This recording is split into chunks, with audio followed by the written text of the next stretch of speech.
Well, it is a heartbreaking national secret, an indignity so deplorable it brought a two-star general to tears. Tonight, in an I-Team exclusive, investigative reporter Lisa Zigman exposes our nation's legacy of ashes. Recently, volunteers in Missouri and a handful of other states discovered more than 1,000 cremated remains of war veterans inside small canisters and cardboard boxes.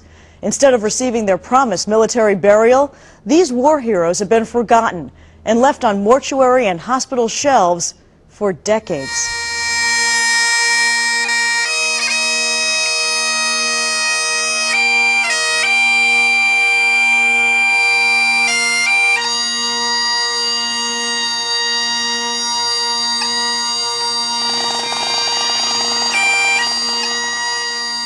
On a cold January day, Missouri's Patriot Guard formed its customary flag line, and another veteran was laid to rest. But not all veterans receive that dignified ceremony. At Oregon State Hospital, inside stark rooms, an estimated 1,000 unclaimed cremated remains of veterans are neatly stacked like cans on a grocery store shelf. I was furious. Storing in cans like that were rusted and dented. Linda and Joe Smith from Dixon, Missouri, met in the Navy 37 years ago. The couple was sickened by these photographs of twisted and corroded canisters. They wrote that check, that blank check, payable to the people of America, that no matter what happens, they're going to serve their country. As a nation, we let them down. Less than a year ago, the Smiths joined the Missing in America Project, MIAP. The MIAP works with the American Legion, the Patriot Guard, and Veterans Affairs to identify the abandoned, cremated remains of forgotten veterans and to ensure they are properly laid to rest. We visited a little over 100 funeral homes, and there have been a few that have admitted they have them, but they won't let us inventory them. The Smiths learned a majority of the cremains have been abandoned by family or friends, or veterans didn't have family.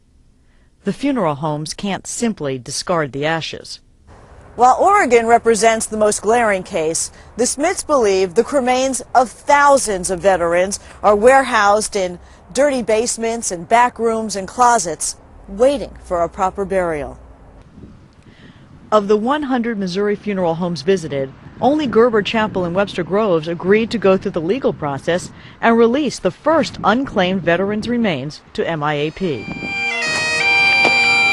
The stories of 6 Missouri war veterans quietly emerged after decades of silence. We are gathered here today to pay our final respects to the following American heroes: Paul Albert Pickle. In World War II, Captain Pickle received the Bronze Star Medal and 4 Bronze Stars.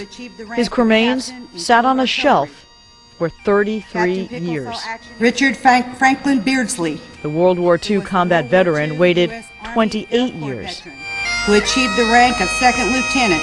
Edward Allen Rudolph, who was a World War I U.S. Army veteran who achieved the rank of second lieutenant as an engineer. 27 years for Second Lieutenant Rudolph. George Eugene Durkes, who was First Sergeant Durkes, Sergeant Arthur Rudolph Hirsch, and Sergeant Lawrence Sieber Leslie spent a combined 71 years on a shelf. Let us pray.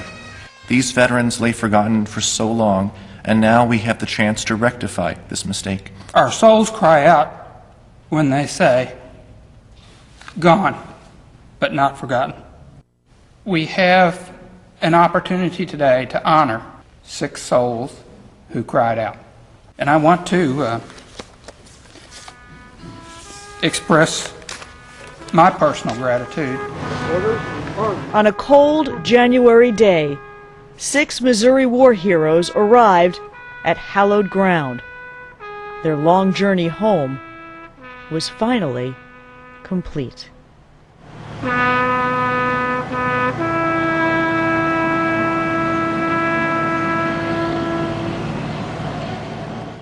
The cremains of 5 more St. Louis veterans will be interred this spring. Similar efforts are underway nationwide. The MIAP estimates there are tens of thousands of unburied veterans.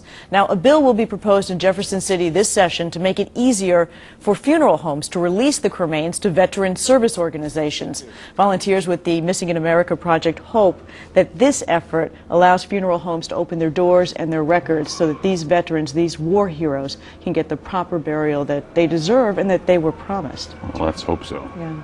More information on KSDK.com about Legacy of Ashes. All right. Thank you, Lisa.